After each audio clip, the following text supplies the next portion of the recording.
Welcome to the Tisch WNET studio right here in Lincoln Center. It is our honor to have all the way from Cleveland, Ohio. People won't recognize you from Cleveland. You got to come from somewhere. Yeah, you got to come from somewhere, but now they recognize you. Michael Symon, chef, restaurateur, and co-host of The Chew on ABC, which is actually right across the street, right? Yeah, absolutely. And author of this book. Do you mind if I plug your book? No, that'd be great. I love a good Michael plug. Symon's 5 in 5 for every season, 165 quick dinners, side holiday dishes, and more. Hey, pretty good. What are you not doing these days? I mean, man, I stay busy. I like to stay busy. We're, myself, my wife Liz, and our other partner Doug Petkovic. We operate 19 restaurants that we've opened over the past 20 years. Do The Chew every day on ABC, which is fantastic. And then I still have my Food Network show, Burgers, Brew, and Q. So I like to go. You really do. I don't like to sit still. When you were growing up in Cleveland, by the way, I just asked you because I always joke about this. People complain about how cold our studio is, and you said you did Letterman back in not too long ago, right? Yeah, about 10 years ago now, I guess. His studio colder than this. So cold. How cold? So cold. I could see my breath. I could take food out of a pan that was on fire, and you could freeze it within seconds. Nice. This is nice. This feels balmy, good. Right? Balmy. Okay, so balmy. Cleveland, growing up in Cleveland, Yep. You said you go to Browns games. Absolutely. You didn't have the whole dog pound thing. I didn't. No, I didn't paint my face, but I was in the pound. I used to have tickets in the pound. Now what? You got we're slightly older now, so now we have a suite. You got the cash for much more comfortable. No, we just do food for the Browns, so they let us have a suite. That's right. You do the food for that's even better. Yeah. When you were growing up, was this the dream, or did the dream develop? No. I was a wrestler growing up, a pretty good wrestler.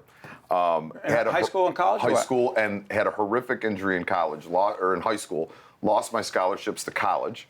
My dad worked at Ford Motor Company, so I had to get a job to help pay for school because my scholarships went away, and started working in restaurants. Fell in love with it. What'd you love about it? I loved I was never the greatest student, but the something about the flow of the restaurant business, the quickness, the spontaneity, the enjoyment people would get after they would eat, all those things was very magic to me, and I just fell in love with the business. And my father has more degrees than a thermometer, so when I told him, in 1986 that I wanted to go to culinary school, back then there was no Food Network, there was no celebrity chef, Julian Jacques. Cooked on television, very few others. He wept. I mean, that Julia wasn't Childs what he wanted. From PBS, you meant. Yeah, back in the day. Right, yeah, it was PBS, right? PBS. And so he was very upset. Took him he made me go to college. I got like a 0.8. And then, I have a Greek mother. That was possible. It's not easy to do. I'm an overachiever. And you had a Greek mom. I interrupted. I'm sorry. Yeah, no, but a Greek mom. So, I said, Mom, I just want to go to culinary school. And Greek mothers with their boys, they will do anything that their boys want. So she convinced my dad to let me go to culinary school, and went to Culinary Institute of America, and here I am. So here's the thing. On The Chew, who's your cast? Myself, old dear friend Mario Batali, Carla Hall, Clinton Kelly, and Daphne Oz. So there's 5 of us. We sit around a table, we cook, we kibitz, we interview people. It's a lot of fun. Not scripted. Unscripted. Totally no. Spontaneous. Yeah, totally spontaneous. There's there's ins and outs that you can read, but you don't need to. It's totally spontaneous show. I love it. Did you think to yourself, hey, I'm going to be hosting a network show every day? No? No, never in a million years. How'd they get you? I remember I went to culinary school to be a chef, to be a tradesman, and I started doing things on the Food Network in 1998. Food and Wine named me Best New Chef in America. At that time, Food Network was just starting up. They gave me a show. I co-hosted a show called The Melting Pot. Been doing things with Food Network ever since 1998. And then one of the people that used to produce a lot of shows on the Food Network, Gordon Elliott, got this show here on ABC, and he asked me if I'd had any interest to be a co-host of the show. Came in and read, like Mario and I came in and we read together, and we were laughing because we'd known each other. What do you mean you read together? Well, we had known each other for 15 years, and they just brought like a bunch of people in and kept putting 5 at a table to see who meshed. And Mario and I were like, is it me or you, or me and you? Like, it'd be really fun if we were both here together. And we ended up both getting chosen to do the show. You guys are real friends. Oh yeah, we've been friends forever. So like him and I knew each other long before we did The Chew, but the other 3 hosts we all met the first day of rehearsals. What do you think it is? I mean, the Food Network obviously has blown up. It's, what do you think it is that draws so many people to cooking on television? Well, is it the cooking or the people, and the cooking and the people? What is it? I think it's both. I think, everybody eats, so it definitely hit a chord in America. And a long time ago, you would just find cooking shows on PBS or shows like that. And when the Food Network came along, and I always say it was the Emerald moment. Something magic happened when got up there and bam, Was it Bam? Well, the story behind Bam is when he used to tape The Essence of Emerald, back in the old Food Network days, we would do 5, 6, 7 shows in a day, one after another live to tape. And the camera guys... Kind of like around here, but go ahead. The camera guys would fall asleep. So Emerald, to wake him up, would go bam! And Did he say boom to get them wake him up? To wake him up, and it became like this big... That's why we have robotics here, right? You're saying that Emerald would go bam to wake up camera people? Yep. You're making that up. I'm not making it up. It's he's told the story before. It's a true story because we shared a lot of the same cameramen, so it's a true story. Well, we have the best camera people here at Public Broadcasting. But here's my question to you. When he's doing that, do you envision that, okay, that's happening, and he's a great personality, right, that it's ever going to be this? No, I laugh about it still. It's still comical to me. I mean, I still think of myself as a chef. Really? As a chef? Absolutely, as a chef first. Always a chef first. Not a television personality? No. Husband first, then chef, and then I do television. And I've been fortunate enough to be on television doing something I really love. What's the meat thing? Love meat. What's the network? Burgers? Burgers, Brew and Q. Most Q. of our restaurants are very meat-centric. Why? I'm a Midwestern boy, my wife's a vegetarian. People in the Midwest think that's a disease. Hold on. Are you serious? Yeah, I swear. Yeah. Your wife's a vegetarian? Yeah. How does that work out? It works out great. My son's actually vegetarian too. It's good because it gives me some balance. Because as Liz likes to say, left to your own vices, you would just live on steak, smoked brisket, and ribs. You'd probably make it to 50 if you were lucky. Right? There it is. So like with her vegetarian lifestyle, it kind of gives me a little bit of balance, which is good. Are you looking for the best burgers? Does that mean something to you?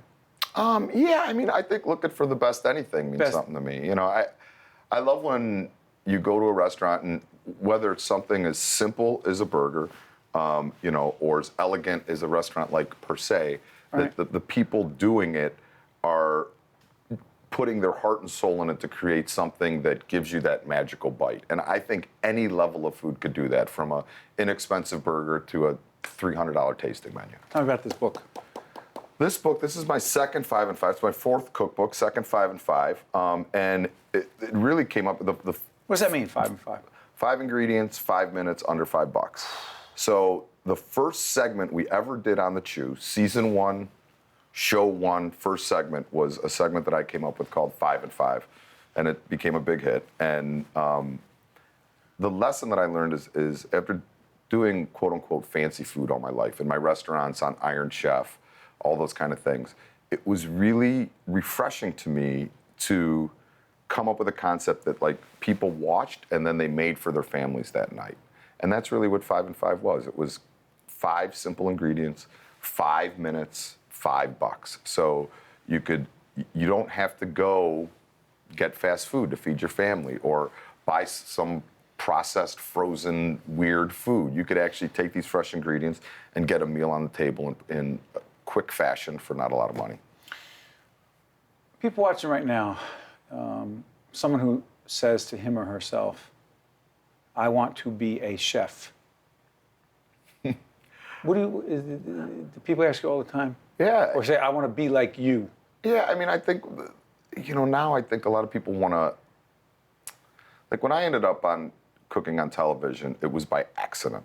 I was good at my career and it moved into TV. I think a lot of people now want to learn how to cook to be on TV, which I think is like myself, Bobby Flay, Emerald, Mario, Minkside, people like that. We were chefs that ended up on television. As opposed to? Trying to be on television because you could cook stuff. Is that, I don't want to say it's backwards. It's to me, it's a little bit backwards. I would say the people that want to be a chef, it's like anything else. if you're passionate about it, you'll succeed. But, I tell people all the time, I've been lucky to be relatively successful in this field. But I was last week in Cleveland opening a new restaurant. Yeah, name that restaurant. The new one's called Mabel's Barbecue. Mabel's Barbecue. Yeah, so but I worked 18 hours a day for 21 straight days. On your new place? Yeah. How much pressure do you feel at your level of success? Put that picture up. That's Mabel's. Oh, that's Mabel's, yeah. So let me ask you something. With you're ridiculous when you talk about relative level of success. With your extreme level of success, with Mabel's, how much do you feel, hey, I'm feeling this? Yeah, I always tell people that the people are like, do you worried about getting reviewed? Do you worry about the critics? Do you worried about, and my response truly always is, no one will expect more out of our food or my restaurants than me. No one. No one's expectations are going to be higher. No one's going to demand more. No one's going to want those things more than I do. So we're always going to put our best foot forward, and then we see what happens. Quick question. I'm going to ask you about your charities in a second. As a student of leadership myself, who expects an awful lot of the people around here who are just exceptional leaders, and I'm curious, your number one leadership lesson is? We say it all. You're only as good as your last plate. In the restaurant business, it's like, just because you did one perfect 10 minutes ago doesn't mean you shouldn't do one perfect now. So I don't think perfection could ever be attained, but it's something that you should always work for.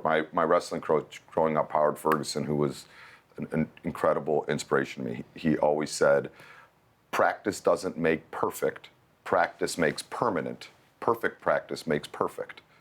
And his whole thing is you could do something a million times. If you don't do it 100% and you don't do it right, it's not going to make you better. If you practice perfectly, that will lead you in the direction of perfection. One more before I let you go. You're committed to certain philanthropic charitable work. Go. Autism Speaks is a big one for me. It's affected people close to me. It's near and dear to my heart. And then there's one in Cleveland that we really, really get behind called Urban Community Schools. It's a inner city project with inner city kids and special kids that are doing special things.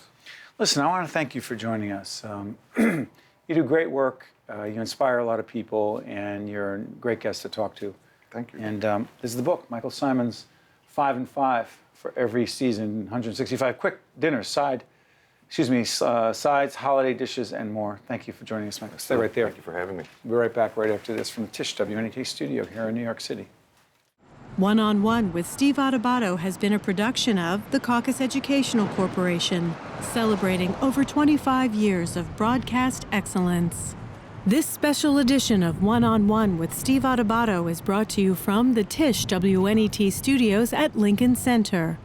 Funding has been provided by Virtua, Wells Fargo, Caldwell University, the New Jersey Education Association, Suez, Johnson & Johnson, and by KESSLER Foundation. Transportation provided by Airbrook Limousine, serving the metropolitan New York, New Jersey area.